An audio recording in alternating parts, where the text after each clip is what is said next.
Hello. As part of my EDS program in Gifted and Talented Development, I've been studying the psychology of gifted students. The focus of this particular class has been on the psychological differences that gifted students specifically bring to the table and how we, as educators, can best support them in our classrooms. Supporting our gifted students is necessary in order for them to achieve academic success is of utmost importance. However, the supports they need might not be what you would initially think. The focus of my presentation will be on how to support social and emotional development, twice exceptional students, and intensities or overexcitabilities.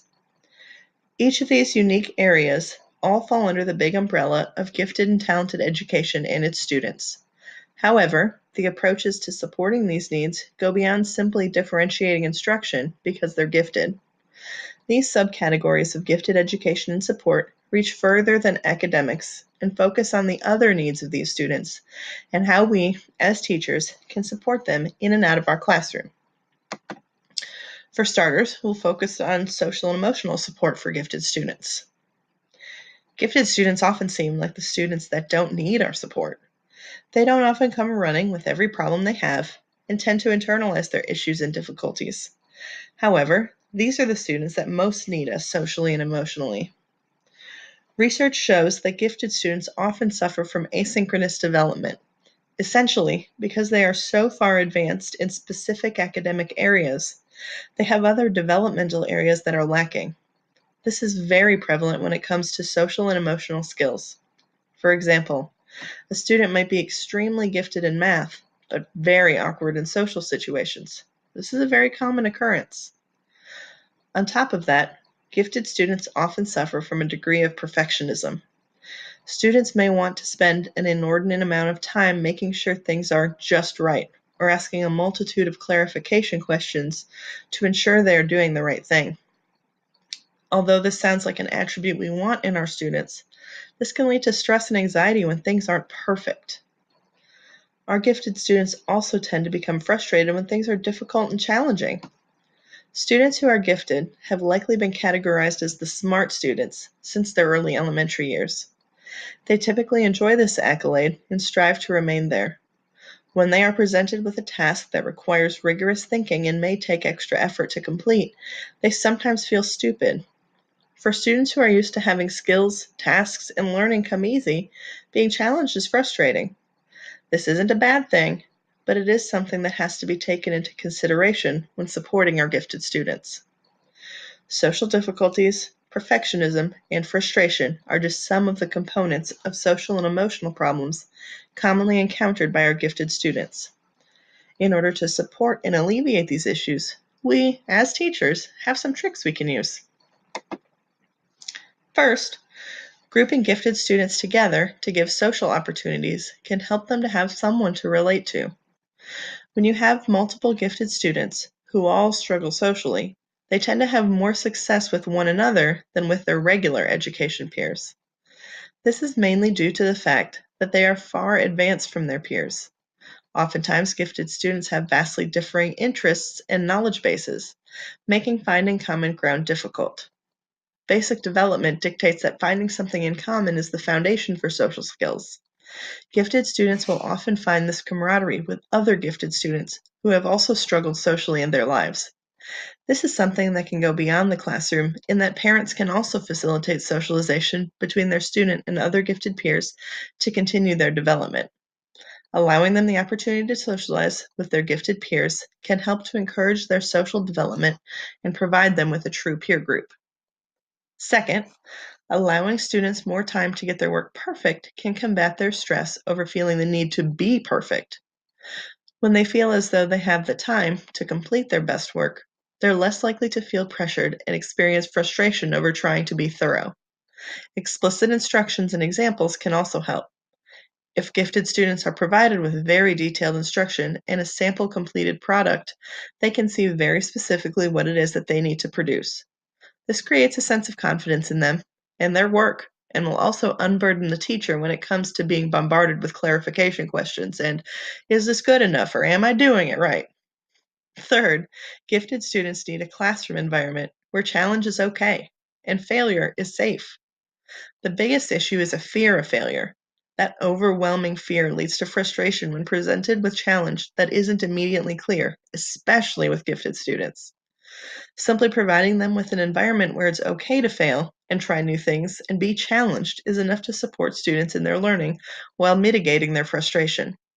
This isn't a one and done strategy.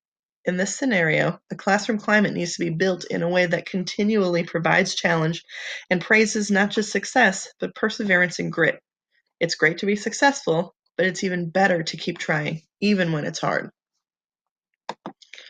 Our twice exceptional students are another category that are often not addressed when it comes to psychologically supporting gifted students. Twice exceptional students represent a subgroup unto themselves within the labels of gifted and talented.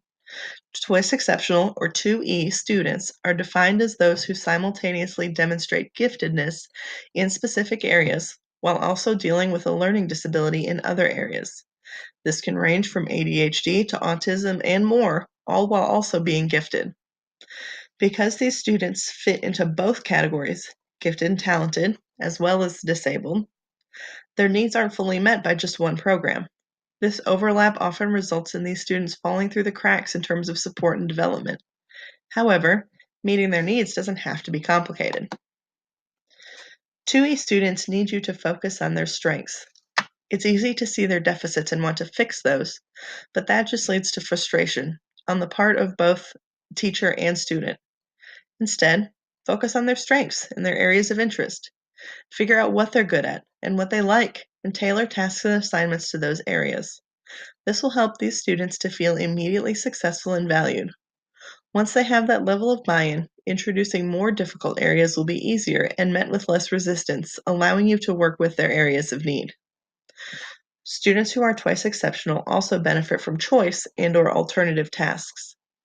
It is highly likely that there will be content objectives that they have already met. Providing an alternative task to that objective will hold their attention while continuing to support their academic development. Choice helps in this way as well. When 2E students have the choice of how to complete an assignment, it gives them the opportunity to pick something that is best suited to their strengths and needs, allowing them to truly showcase their knowledge and abilities, while still meeting the same objectives that you've set for all students. Choice in their environment is also recommended for 2E students. Some students might work better in a group where they have students with differing strengths to support them. However, others may prefer to be independent and work alone. It's about knowing the students and giving them the freedom to choose what works for them within the structure of your classroom. The important thing to take away is that every twice exceptional student is different. Knowing their strengths and needs and accommodating accordingly, even if in a small way, makes a huge impact on their success. The last group in need of our support are those gifted students who demonstrate intensities and overexcitabilities.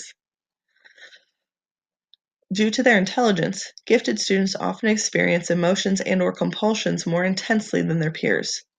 This is partially related to the asynchronous development exhibited by many gifted students, but also relates to their broader understanding of the world in which they live. Although not the only examples, two of the most common generalizations in this area are emotional intensity and physical overexcitability. With emotional intensity, students feel emotions to an extreme degree, both positively and negatively. In a classroom, this can manifest itself as a student getting inordinately upset about a situation that they deem unfair, or becoming very emotional after reading a sad story. Students who are emotionally intense perceive injustice in their environment and in the world and feel a greater capacity to rectify the situation. In these situations, it's important that students feel supported. Showing empathy or giving them the space to truly feel their feelings demonstrates to these students that they are accepted, even with their intense emotions. Teachers can also provide students with specific strategies for when they're having strong feelings about a topic or situation. For example, a student and teacher can set up an arrangement where the student can give the teacher a hand signal to let the teacher know that they're upset or need a minute to themselves to process their feelings, and then take a restroom break or have a safe space that they can go to in this situation. Counseling services can also be beneficial to help gifted students with emotional intensity to learn coping strategies for how to manage their emotions. Physical overexcitability is equally common in gifted students. For these students, they feel a compulsion to move. This can mimic ADHD behaviors in that it appears that these students are hyperactive with their desire to get up and walk around the classroom. In the classroom, these students need frequent activity breaks or an alternate seating arrangement. Oftentimes, taking a lap up and down the hallway in the middle of class or working at a standing desk can help these students productively meet their need for physical activity. Whatever works for the teacher and the student collaboratively is going to be effective in supporting this overexcitability. In conclusion, meeting the needs of gifted students goes beyond instructional practices. The psychology of a gifted individual is inherently different. Being gifted can come with a whole host of issues that have to be dealt with in the classroom setting, from emotional and social development to twice exceptional students to intensities and overexcitabilities. Our gifted and talented students are so much more than just gifted and talented, and they need teachers who understand that. The good news is that supporting these students in their unique abilities is as easy as knowing the students and adapting accordingly. There is no big song and dance or a specific program that needs to be implemented to benefit your gifted students. The best thing you can do as a classroom teacher is to understand your students and work with them to help their continuing development and success across all aspects of their lives.